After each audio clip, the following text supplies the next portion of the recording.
Today, let's dive into an interesting moment from Justin Gaethje's training camp. Ahead of his fight on this weekend's Para on Sive card, Gaethje was spotted grappling with Kamaru Usman in a short training clip. At one point, Gaethje impressively flipped out of a single-leg attempt, showcasing just a glimpse of their intense sparring sessions. But before we get into the full story, don't forget to drop a like on the video to support the channel. During a guest appearance on Usman and Henry Cejudo's pound-for-pound show, The Highlight revealed that he ended up needing 6 stitches on his chin, courtesy of Usman. In response, Usman shared how Gaethje even tried to knock him out during training. He's the type that will hit me very, very hard, but then say, "Oh no, you tried to smoke me, man. You tried to hit me." I'm like, "Bro, no. What are you talking about?" 6 stitches in my chin. I still got a scar. Bro, you tried to knock me out. What are you talking about? We have video footage of these interactions. Some guys can perform in practice, and some guys, they don't perform under the lights. That is not me. I'm constantly trying to take care of my partners, except unless it's this guy. As we approach this weekend's event, Kamaru Usman has arrived in Las Vegas, where he ran into Alex Pereira. In a lighthearted moment, Pereira joked that now that he and Israel Adesanya have squashed their beef, Usman has to be friends with him too. Meanwhile, with just days to go before the highly anticipated Gaethje versus Fiziev rematch, Fiziev spoke with Pavlo Verobek about the fight. He revealed that despite facing the number 3 ranked contender, the title isn't on his mind, just yet. Before rolling the tape, we want to give a huge shout out to Pavlo Verobek for allowing us to use this interview. For me, I don't think about the belt right now because it's like short notice, and I'm ready to go to fight with him, like with everybody, and I don't think about belt. I just know after I get it, I have a lot of ways. It's open, maybe chance to the belt, maybe chance to other superstar like. I don't know, Topuria or somebody. I don't know. I like to fight with these guys, with these stars like Justin. For me, this is like why I'm here. With Gaethje looking to get back in the win column and Fiziev aiming to avenge his 2023 loss, the stakes couldn't be higher. Meanwhile, the MMA community is roasting Colby Covington after new footage surfaced online. At one point, Covington and Themba Gorimbo were teammates and friends, but that's no longer the case. According to Gorimbo, back in 2023, when both were training at the UFC Performance Institute, PI, for their respective fights, Covington and his team had him removed while he was cutting weight for his bout against Leon Edwards, just so Covington could have the place to himself. Fast forward to today, and when Covington spotted Gorimbo at the PI, he immediately turned around and went upstairs to avoid his former teammate. The entire awkward encounter was caught on camera and later shared on Gorimbo's Twitch channel.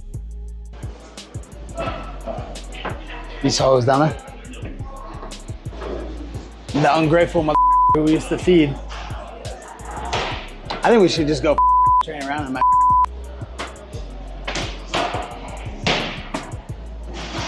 The MMA community was quick to react, with fans taking shots at the former interim champ. LMFAO, bro can't even walk into a room without scoping it out first, one fan joked. Former UFC fighter Alan Juban added, "This has to be an uncomfortable feeling everywhere you go." Another fan quipped, "Why is Colby terrified of Themba like he's Michael Myers?" Plenty of others chimed in with similar reactions.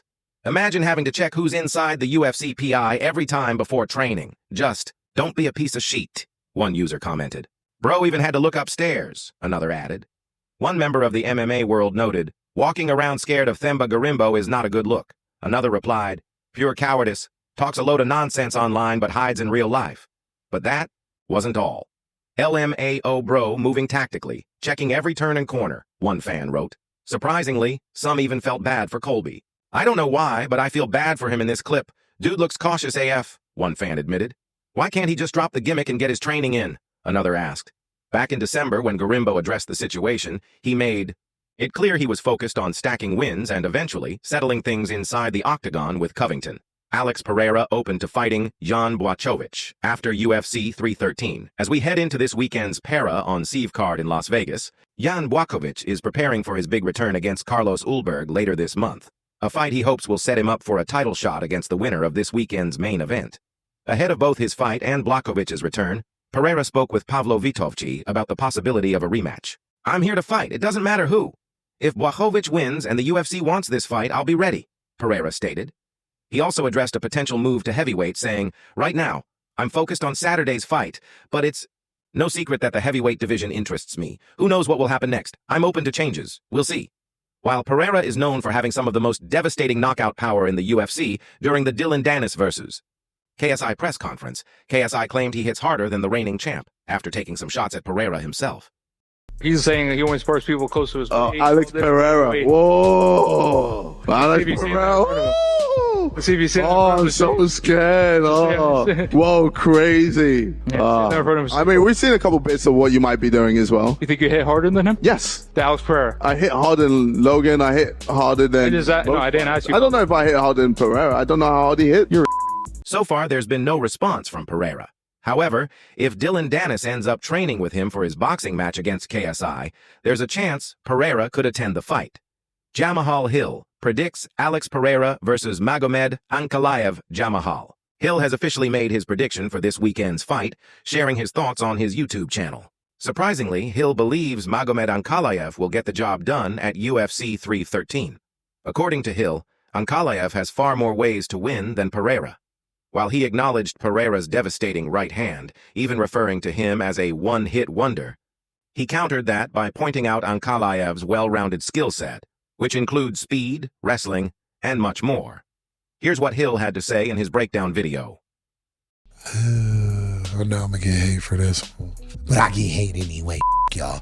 I'm probably gonna go with Magomed. I just got a feeling that I feel he has more tools to win. Obviously, Alex has that one hit wonder. If he catches you, he can put you away. But I believe Magomed also has that. He has the speed, the patience to counter. He's been in this position before, and he let the title slip out of his hands once before. And I believe he'll be a lot more focused, locked in for this. And I believe he just has more ways. Ultimately, he just has more ways to win. So I'm gonna go with Magomed Ankalaev. Magomed Ankalaev agrees with Jamahal Hill's prediction. It looks like Magomed Ankalaev shares Jamahal Hill's perspective. When asked about the keys to defeating Alex Pereira, Ankalaev made it clear in a recent UFC interview: taking a belt from an active champion, someone who has defended it twice, is a completely different challenge compared to winning a vacant title. There are many keys to victory, but the easiest path is wrestling. Who do you think will win at UFC 313? Let us know in the comments below. Matt Brown clears up. Comments about Ilia Topuria. When Ilia Topuria announced his move up to lightweight, 155 lbs, he explained that the grueling weight cut to featherweight, 145 lbs, was a major factor in his decision. During the latest episode of The Fighter vs. the Writer, UFC veteran Matt Brown weighed in on Topuria's struggles, suggesting that El Matador might have a tougher weight cut than most, partially due to his well-known habit of drinking wine while cutting weight. He wasn't big for 45. I was surprised that he said he had a hard time making that weight. I mean, I've always seen him on TV. I haven't seen him in person or anything, but I wonder if, like, he said he, drinks wine when he cuts weight. Like, maybe that's why you're not making weight, buddy. Like, stop drinking wine. Drink some water, bro. Matt Brown clarifies comments on Ilia Topuria's weight cut.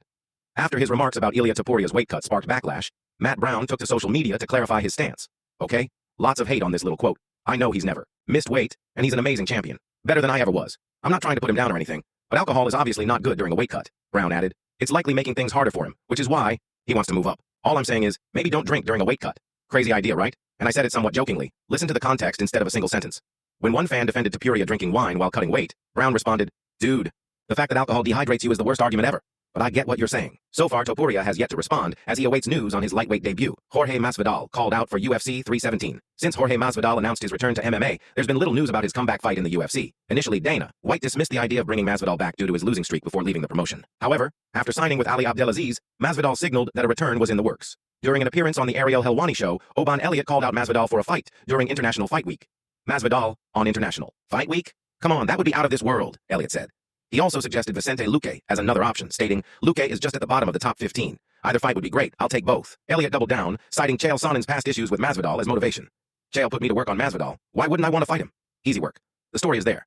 Luque would be a great fight for both of us. The best. Fight the best in the UFC. Let's go! While Elliott is eager for the matchup, Masvidal has stated that he only returned to fight the best of the best, making it unlikely he'll entertain a fight with an unranked opponent. Valentina Shevchenko eyes Zhang Weili after next title defense. After reclaiming the flyweight title in her trilogy bout against Alexa Grasso last September, Valentina Shevchenko has her sights set on a champ vs. champ showdown with Zhang Weili if she successfully defends her belt against Manon Fiorot in May. During an appearance on the Ariel Helwani show, the Bullet responded to Zhang, who called for the super fight after her win over Tatiana Suarez last month. I think it would be an amazing fight, something the fans would love to see. Zhang is a great fighter and has shown she can be successful for many years, Shevchenko said. However, she made it clear that she isn't looking past Fiorot. Right now, my focus is on my target, Manon.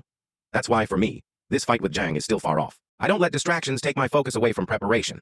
Shevchenko also addressed recent comments from Demetrius Johnson, who suggested her upcoming fight might be her last. This whole retirement talk is getting crazy in MMA. The media keeps asking fighters at the top of their game about retiring. Why? Do you not enjoy watching their fights? Why are you rushing them out? If Shevchenko successfully defends her title, a champion versus champion showdown with Zhang Weili could be next. Alex Pereira opens up about alcohol struggles. Before Alex Pereira became one of the best pound-for-pound fighters in the world, he battled alcoholism. Ahead of his UFC 313 headliner against Magomed Ankalaev, Pereira opened up about his struggles in a UFC Fight Week video. Speaking to fighters at Glover Teixeira's gym, Pereira shared an important lesson. Not everyone can become a champion in fighting. That's just how it works. But even if you can't be a champion in the cage, you can be a champion in life. You can be a better person, a better father, a better mother, a better brother. He then revealed that he quit drinking after 4 years of training, despite not being a champion at the time. I stopped drinking after 4 years of training. I had already won. I became a champion in life. Magomed Ankalaev took a shot at Pereira on social media, mocking his past struggles. Alex P only goes to UFC fights for free alcohol and camera time. Meanwhile, I've been training hard. March 8th, alcohol won't help you, Pereira fired back, in a video on his YouTube channel. I don't even pay attention to what he says. What bothered me the most was his comment about alcohol. He's not just disrespecting me, he's playing with the emotions of fans and people who have gone through the same struggles. With Fight Night around the corner, these two will soon settle things inside the octagon. Breaking. Dana White announces new boxing league. In breaking news, Dana White has officially signed a deal with Turki Al Sheikh to launch a brand new boxing league. This move had been rumored for over a year, but now it's official. White and Al Sheikh took to the UFC social media to confirm the deal, marking a new chapter in combat sports. More details on the league's debut event are expected soon. What's up, guys? We have just done a deal to start a new boxing league with Turkey, who absolutely loves the sport of boxing. I am very happy today. I give the flag of boxing to the best man who can handle it. He have a tough job now, but I am sure he will be delivering to the people and the fans the magnificent league and get boxing great again. The model is proven to deliver the fights that the fans want to see. The best will fight the best, and the fighters will continue to move up the rankings and become world champions. We will continue to make announcements on where you can watch and all the rest of the details on the business as we get closer to the launch. I'll see you soon. After announcing the new boxing league on UFC social media, Dana White and Turki Al Sheikh spoke with Ring Magazine to break down the league's format. To keep it simple, it's exactly like the UFC, they explained. There will be weight classes, each with its own championship belt and a structured ranking system, just like the UFC. In an interview with Ring Magazine, Dana White reacted to the news, emphasizing his vision for the sport's future. Let me know if you want to add Dana's full quote or adjust the tone. I'm excited. You know, I wouldn't be where I am today without boxing. The sport of boxing is where I started. I felt like it was something that could never be fixed until this guy showed up. He has done more for boxing than any promoter in the history of the sport combined. I didn't know what to think when we first met. He and I have become very close friends in a very short amount of time, and there aren't a lot of people that I would do a deal like this with. There's no people, actually. He's the only guy, to be honest with you. So what he's done for the sport is incredible, and I'm looking forward to it. What are your thoughts on this news? Are you excited about Dana White launching his new boxing league? Let us know in the comments below. MMA community reacts to Dana White's boxing league. As expected, the announcement sparked a wide range of reactions from the combat sports world. Here's what fans and analysts had to say. I'll only be interested if the contracts and prize money are substantial. There's no real incentive for fighters who already sell tickets and hold world titles elsewhere, like Tank, to get involved. If Dana thinks he can bring MMA-level pay into boxing, this will flop. Boxing will only improve with Dana at the helm. He's a man who gets things done, unlike some boxing promoters who constantly hold the sport back. This is massive for boxing. It could be the turning point where the sport returns to its former glory, instead of only revolving around a handful of big-name fighters. This could make boxing 10 times bigger than it is now. I can't wait. MMA fighters now have a legitimate platform to box at their level. This is a game changer. If this works, boxing might finally be saved and revitalized. I can see a lot of UFC fighters making the jump to this boxing league. I just hope this isn't another one-off idea that never materializes. With the financial backing of TKO and Turki Al Sheikh, I'd be shocked if this didn't succeed. If this can't save boxing, nothing will. The combat sports world is clearly divided on the potential success of Dana White's boxing league. Do you think this will revolutionize boxing or fall flat? Drop your thoughts in the comments.